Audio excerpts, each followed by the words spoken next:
All right, let's jump right into this explainer. Today, we're taking a completely neutral, deep dive into the highly provocative philosophy of Life Shenyuan founder Zhu Feng.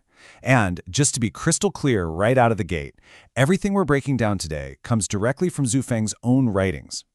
We're going to start with his incredibly counterintuitive take on human suffering. It is a wild ride, so let's unpack this paradoxical worldview. What's really fascinating here is how he completely redefines a concept we all think we know. In Zhu Feng's philosophy, hell isn't some fiery pit underground or a mythical abyss. No, it's a very specific, internal psychological state. If your life is filled with worry, sorrow, pain, and fear, and you're severely lacking freedom, joy, and happiness, well, according to the text, you are already in hell. It's essentially a psychological prison built entirely out of fear and constraint. Section 1, Two Paths to Hell, and How Exclusive Love and the Ego Trap Us. In the Life Shenyuan worldview, there are two massive superhighways leading straight to this psychological hell. The first one might actually catch you off guard. It's entering into traditional marriage, or getting entangled in an exclusive, one-on-one romantic relationship. The text literally states that stepping into this kind of exclusive love is a one-way ticket to hell. And the second path? That's the ego. It's that stubborn, unshakable belief that you are simply right. If you're clinging to the idea that your personal worldview is the absolute truth, you're heading straight for the abyss. So, who exactly is falling into this ego trap? Looking at this roster of arrogance, the source material's answer is pretty much everybody.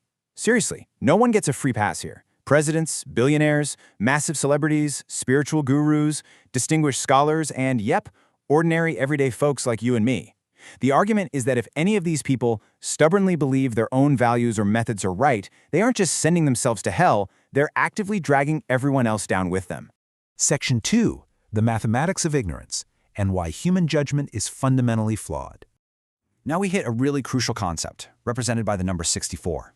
The text uses this specific number to represent the foundational factors, the absolute building blocks that dictate everything happening in our universe. Understanding these 64 factors is basically the key to unlocking why human cognition is so deeply limited. Here's the core of the argument. Zhu Feng asserts that reality is just way too complex for our brains to handle. When these 64 base factors combine and interact, they create this astronomical, literally incomprehensible number of variables. We simply don't have the mental bandwidth to process it all. So, following this logic, if anyone claims they have the right answer, mathematically speaking, they're only proving their own ignorance, stupidity, and total irrationality. Because reality is infinitely complex, the text lays out a very strict rule for us: never judge. We have to stop assuming our opinions are absolute truth, and we absolutely must stop judging other people. But it goes a step further. We're instructed to actively distance ourselves from arrogant people who insist they have all the answers. It doesn't matter if it's a world leader or a top-tier expert. If they're arrogant about being right, you need to walk the other way. Section 3, The Path of Humility, and Looking to the Ancient Sages. So what's the solution if our own brains are practically useless at figuring out the universe? Humility. Instead of relying on our own flawed logic, Zhu Feng directs us to drop the ego completely and humbly follow the teachings of history's greatest sages. We're talking about adopting the established wisdom of figures like Lao Tzu from 600 BC, trusting the Buddha from 500 BC, and looking up to Jesus Christ from the 1st century AD. Following their proven, time-tested paths is presented as the only smart move left. Section 4, The Final Paradox. This is where things get really interesting as the philosophical mirror turns inward. Check out this remarkably blunt statement. Zhu Feng literally writes, "I discovered today that the Life Shenyuan guide Zhu Feng is very ignorant." It's an extreme level of self-deconstruction. By totally self-deprecating here, he perfectly closes the loop on his own core philosophy. I mean, think about it. If the very founder of this entire worldview can't even claim to have ultimate correctness, then who on earth has the right to be arrogant? And right here, the text totally breaks the fourth wall and points the finger directly at you.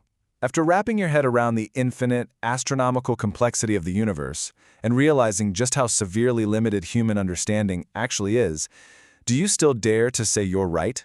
Are you really going to stubbornly cling to your own little viewpoints? After dropping that existential question, the source material leaves us with this: one final, aggressive, punchy exclamation: bastard. It's honestly like a slap in the face to human ego and arrogance. It forcefully demands that we confront the absolute limits of our own understanding. The next time you find yourself wanting to blurt out, "I'm right," this provocative little ending might just echo in your head. Does knowing how little you actually know change the way you see yourself?